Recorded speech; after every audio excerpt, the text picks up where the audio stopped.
नमस्कार. आज आपण सुप्रसिद्ध विनोदी लेखक ग्रामीण कथाकार शंकर पाटील यांची विनोदी कथा मीटिंग ही घेणार आहोत. चला तर सादर करूया मीटिंग. खरं तर दिवस मावळायला लागल्यानंतर सायकलवर टांग टाकून घराच्या दिशेने जाणारा सेक्रेटरी आज बराच वेळ ग्रामपंचायतच्या ऑफिसमध्ये थांबलेला होता. ग्रामपंचायतचा शिपाई महादू ग्रामपंचायतच्या बाहेर असलेल्या गटारावरील दगडी पायरीवर बसून बिड्या ओढत होता आणि सरपंच तक्क्याला टेकून उगच आपलं गाड्याकडे बघत होता आणि तंबाखाचा तोबरा तोंडात होताच. आज बरेच दिवस झालं मीटिंग घ्यायची होती आणि मेंबर अजून काही आलेली नव्हती, म्हणून सरपंच जरा त्रासलेलाच होता. आणि मग तो उठला आणि महादूकडे गेला आणि महादूला म्हणाला, महादू आज मीटिंग ना रे? व्हायची. मेंबर कुठे? मेंबर बघा ना, मीच बघू. नाही म्हणजे 15-3 वारा मी त्यांना सगळ्यांना सांगितलं होतं, पण बघा ना अजून आलीच नाही ते. अरे पण आज तू सांगितलं होतं का? नाही बा, आज काही गेलोच नाही. महादू असं म्हणल्याबरोबर आताच्या आता जा आणि सगळ्या मेंबरांच्या घरी जा, पुढे घालून त्यांना घेऊन ये. आता रात्रीचे वाजलेत 8. आता आदेश मिळाल्यावर महादू बाहेर पडला, आपल्या कामगिरीवर बाहेर पडला. आदेश मिळाल्यावर महादू आपल्या कामगिरीवर बाहेर पडला आणि त्याने आकाशाकडे वर बघितलं. वेळ 8 वाजलेली होती. आता संध्याकाळची 8 आणि एखाद्याच्या घरी जाणं म्हणजे ही वेळ लईच बेकार. कारण का तर ह्या वेळेला कुणी जेवून बसलेला असतो तर कुणी घेऊन बसलेला असतो आणि म्हणून ही वेळ लईच वगार. पण तरी सुद्धा सरपंचाचा आदेश असल्यामुळं कोरम भरला पाहिजे ही जबाबदारी आता महादूची होती आणि महादू आता एक पंचाच्या घरी निघाला. आता पहिलं घर लागलं ते रामा धायगुड्याचं. आता रामा धायगुड्याचं घर लागल्यानंतर महादूचा पाय सुचला. कारण कारण रामा धायगुडे म्हणजे या वक्ताला टाकी फल आणि त्याच्याकडे जायचं म्हणजे जर तर बेतर करून जर अंगावर आला तर काय घ्या. आणि म्हणून महादूने ठरवलं की कोरम जर अपुरा पडला तरच रामा धायगुड्याकडे जायचं आणि म्हणून रामा धायगुड्याचं घर वर्च करून महादू पुढच्या मेंबराकडे निघाला. आता पुढचं मेंबर म्हणजे शंकरांना. पुढचं मेंबर म्हणजे लोहाराच्या आळीला गेल्यानंतर बापसाप नावाचा एक मेंबर होता आणि तो मेंबर त्या मेंबराच्या वाड्यापाशी जाऊन महादूनी हळी दिली. बापसाप, ओ बापसाप. पण बापसाप काय बाहेर आला नाही आणि चिमणी घेऊन बापसापची बायको मात्र बाहेर. काय महादू कस काय आलास? काय मीटिंग कला बोलवायला आलास का काय? होय जी मीटिंग आहे आज. अरे बाबा जरा थोडा उशीरच केलास का? आमचं पंच झोपलं ना आताच. अरे तू या कोपऱ्यावर असतील तेव्हा झोपलं बघ, त्याला डोळा लागला. आमच्या पंचाची झोप ना लई कवळी पाखरवाणी बघ. असा कस काय लागला डोळा? असा कस काय लागला? आता त्या बाईला प्रश्न पडला, असा कस काय लागला म्हणजे काय माणूस काही निजत नाही का? डोळा काही लागत नाही का? अरे बाबा लागला डोळा. आणि मग असं करा की उठवा की पंचासनी उठवा आता. आणि म्या नाही बा, एकदा आमचं पंच झोपलं की त्यांच्या पुढे कुणी जात नाही. तूच बाबा जा आणि एखादी हाळी देऊन बघ आणि जा घेऊन. आमचं काय पाहतात. मग महादू आपला आतमध्ये गेला तर बघतोय तो सीन असा बापसाहेब 4 पदरीच्या वाकळावर सोलापुरी चादर अंगावर घेऊन जी पडलं होतं आणि त्याच्यामध्ये एखाद्या गवयाने असे ताण लावावी, तंबोरा हातात लावून खर्व लावावा तशी एक ताण चालू होती. आवाज त्याचा येत होता भरण्याचा. आणि मग महादू हळूच जवळ गेला आणि म्हणला, बापसाहेब, हो बापसाहेब, बापसाहेब. पण झालं असं की त्याच्या घोरण्याला जसं तंबुऱ्याला तबलची साथ मिळावी तसं त्या दोघांचं या ठिकाणी घोरण्याला महादूच्या बापसाहेब हाकेची साथ मिळायला लागली आणि ते एक वेगळंच वाटलं. पण तरी 2-4 वेळा हळी दिल्यानंतर सुद्धा बापसाहेब उडत नाही पाहिल्यावर महादूने जोरात हळी मारली. बापसाहेब, तसं ही अंगावरचं चादर काढून उठलं. कोण रट्यो? मी महादू महादू महादू शिकवाई. अरे काय काम काढलं या वक्ताला? ते मीटिंग आहे, सरपंचांनी बोलवलंय. आता मीटिंग काढले का? बरं असं कर, मीटिंग आहे पण मी नाही येणार आज, मी झोपलोय. हा म्हणजे तोंडावरचो काढू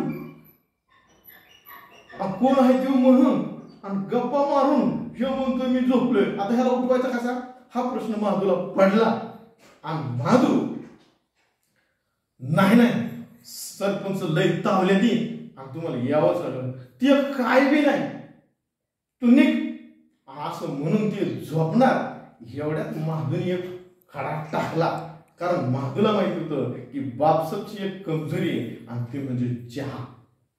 आणि त्यातही ग्रामपंचायतचा चहा म्हटलं की रंगीत संगीत चहा, बिस्किट सगळं, लाडू चिवडा वगैरे सगळं. आणि त्यामुळं त्यानं खडा टाकला आणि महादू म्हणला, तुम्ही जर आला असता तर बरं झालं असतं, बेत जरा बरा होता. असं बेत म्हणल्या बरोबर ही उठलं आणि चहा बिस्किट म्हणलं की हा बापसाहेब म्हणजे झोपेतून नाही तर मेलेला जरी असला तरी उठणारा हे महादूला माहिती होतं. आणि बेत बिस्किट होय, चहा पाणी होय, सगळं तर चला असं म्हणून त्याने जी काय ती चादर उचलली आणि महादूच्या पुढं चल. आणि महादू आणि बापसाहेब बाहेर आले, दरवाजाच्या बाहेर आले की मग महादू म्हणला, तुम्ही हो पुढं, मी आलो आणि तू र मी बाकीचे मेंबर गोळा करून घेतो. बरोबर असं म्हणून बापसाहेब हापिसाकडे निघाला आणि महादू आपल्या दुसऱ्या पंचाच्या घरी निघाला. आता कोळीच्या वाड्यात आल्यानंतर एक शंकर अण्णा नावाचे एक पंच होते. त्या पंचाच्या दारात महादू उभा राहिला आणि महादूने एक मोठ्याने हळी दिली. शंकरांना, ओ शंकरांना. तशी शंकरांनाची बायको कंदील घेऊन आली. अरे महादू, आणि तू र कसा इकडे? महादूला बघितलं बरोबर. आणि मिटिंगला बोलवायला आलास का काय? व्हायची मिटिंगला बोलायला आलो तू. अरे मिटिंगला म्हणूनच गेलेत ना बाहेर. आपण नाही पोचलो तिकडं. मी जेव्हा निघालो होतो तेव्हा नाही पोचलं. आणि तूर निघालेला किती वेळ झाला असं ना, अर्धा तास बघ. अरे 3 तास झाले गेल्या. 3 तास बसला असत्या कुठंतरी, वाटत बसलं असत्या कुठंतरी. अरे बसायचं तिथंच बसला असत्या. आता महादूने जे थांबायचं म्हणजे कुठं म्हणजे तुला ठाव नाही वय, साऱ्या गावाला ठाव आहे, तुला ठाव नाही वय. अरे बसला असेल की त्या चंपा प्रतिनेच्या घरी. तू असं कर, लागोलाग जा, चंपा प्रतिनेच्या घरी जा आणि तिथं हायत का नाही ते बघ आणि लागोलाग मला इथं सांगायला ये. आणि मग काढते त्यांची चांगली मीटिंग. आता मीटिंग आता असं म्हणल्या बरोबर महादूला नाही म्हणता येणार. बाय पिष्टान तापाव तशी तापलेली होती आणि मग आता हे चंपा परटींचं घर तरी काय जवळ का? मेन पेठेत जायचं, मुख्य पेठेतून परत कोळ्याची एक पेठ वळलायची, पेठेच्या पार टोकाला चंपाचं घर. आणि मग असं करीत हा महादू आपला महादू शिपाई तिथं पोहोचला. आणि पोहोचल्यानंतर दारात जातोय, दारातूनच बघितलं तर शीन असा दोघही जोड सोप्याच्या अगदी जवळ बसलेली. हा मधोमध पाळणा झोपाळा झुलतोय, त्या झोपाळ्यावर शंकर अण्णा पंच बसलेले. हे मस्तपैकी चेंची बेंची सोडलेली, पानं बिनं खुडलेली. आणि चंपा भिंतीला पाठ टेकून एक गुडघा वर करून गुडघ्यावर कोपर ठेवून हाताचा मुटका असा गालावर ठेवून अशी गुलू गुलू गुलू गुलू बोलत होती. आणि मग महादू बघत होता, जसा काही एखादा सिनेमा बघावा तसा महादू हे सगळं दृश्य बघत होता. आणि मग काय कानावर येतोय का, काय ऐकायला येतोय का, चांगला कानसा घेत होता. पण तेवढ्या शंकर अण्णांनी महादूला पाहिलं आणि झोपाळ्यावरून शंकरांना तटकन उभं राहिलं आणि म्हणलं, काय आमच्या घराकडून आवाज का काय होय जी? आणि आमच्या घरची काय म्हणली? ते म्हणले हित तुम्ही आहेत का ते बघा आणि मला तिथे येऊन सांगा. भास्कर आता तिथं जा आणि मी हित नाही की तिथं सांग. आणि तिथं सांगितलेलं पुन्हा मला सांगायला हवी सकाळी. बरोबर. आणि मी चाललो, मी होतो पुढं आणि मी होतो पुढं असं म्हणल्यावर शंकर अण्णा चालल्यावर भिंतीला टिपून बसलेली चंपा जरा एक फूट पुढं सरकली. ओ राज, निघालात का काय? जरा बसावं, 15-3 वारातून आला, जरा गोडधोडाचं जेवण केले आणि जेवण करावा, जरा बसावा आणि मग जावा.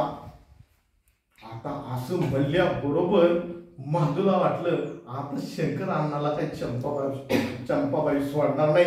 आणि म्हणून तीच का कोणती झालं, सोडा सोडा चंपा मावशी सोडा असं म्हणायला लागलं. तेवढ्यात शंकर अण्णाने मध्यस्थी केली. अगं आज संकष्टी, साध उभाल्यावरच जेवायचंय ना, आणि साध उभायला तर हित तुझ्या कशी असं म्हणून शंकर अण्णा निघाले. आणि महादू आपल्या दुसऱ्या पंचाकडे निघाला. आता दुसरा पंच म्हणजे देसाई अण्णा. आता हे देसाई अण्णा म्हणजे हे चांगलं वेगळंच व्यक्तिमत्व. हे म्हणजे कर्नाटकातलं पण महाराष्ट्रात घर जावई झालं होतं. हे कर्नाटकातलं पण महाराष्ट्रात घर जावई झालेलं होतं.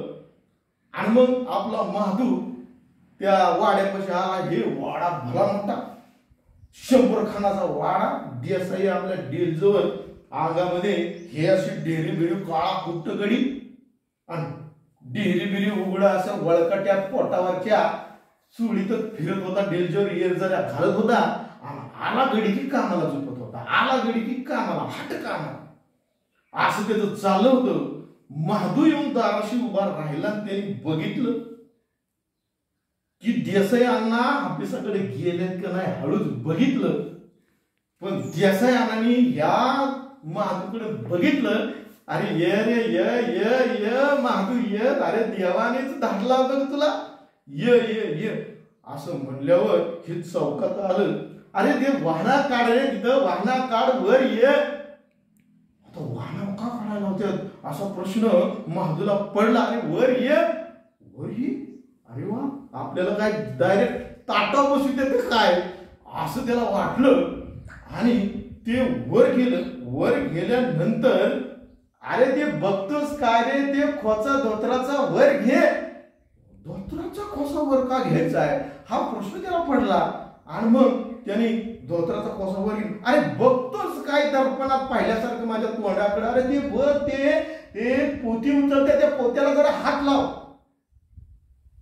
आता हे लागलं पोती उचलायला. त्याचं झालं असं की लेवी बसन म्हणून एका ठिकाणची 20 खंडी पोती ही बाकी आपल्या घरामध्ये लावण्याचं काम चालू होतं. धपाच तिथं नोकर ते काम करत होते. आणि महादूला हे काम ग्रामपंचायतचं काम सोडून इकडं पोती उचलायचं काम देसाई अण्णांनी लावलं होतं. आणि मग काय चांगला 20 खडी पोती म्हणजे चांगला तास दीड तास मोडला आणि चांगला घामाघूम झाल्यावर अंगातल्या उपरण्यानी घाम पुसत झेंडू फुटावा तसा त्याला घाम फुटला होता आणि तो घाम पुसत देसाई अण्णाकडे आला. अण्णा येताय ना मिटिंगला? अरे काय मिटिंग करतोच रे? 10-15 वर्ष झालं हेच करतोय, मिटिंग सारखा मिटिंग म्हणतो. नाही पण ते सरपंच जरा कावलेत आणि तुम्हाला बोलले. अरे सोड रे सरपंच, अरे काय हे तेवढंच काम करायचं का रे? सकाळपासून हे काम करतोय, अजून जेवलो नाही, पोटात अन्नाचा कण नाही, पुढ्यागत तुझ्यासारखं मिटिंग काय चालवलेलं हे म्हणलं तू. आता झाली का पंचायत? एक तर तास दीड तास इथं राबून घेतलं आणि आता हा बाबा यायला नको म्हणतोय. आणि मग काय येत आहे ना? मग नाही मग तुला काय मराठीत सांगतो का कानडीत सांगतो रे? मग जब का थांबला असं निघ. आणि मग महादून निघाल्यानंतर दारात जातो की पुढं देसाई अण्णांनी हाक मारले, इकडे. तसा महादून अण्णा येताय बघ. अरे काय सारखं ते मिटिंग करतो रे, इकडे ये. एक असं कर, माझ्या मोठ्याचं जरा बैलांचं थोडस खांदा आलेला आहे म्हणजे दुसरं बैल जोडी बघ गावात कोणाची तरी असते.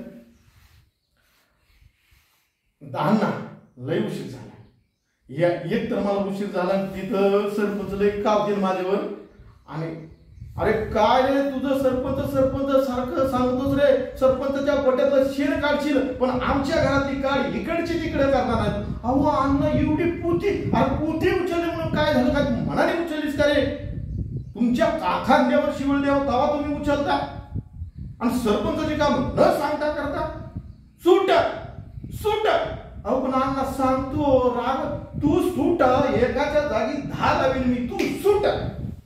असं म्हणल्याबरोबर महादू आपला निघाला. आणि आता वेळ बराच झाला होता आणि आता महादू जे घर वरचे केलं होतं त्या घराजवळ आला. म्हणजे टाकीफ रामा धायगुड्याचं घर. रामा धायगुड्याच्या घराच्या जवळ आल्यानंतर महादूला घरामध्ये जावं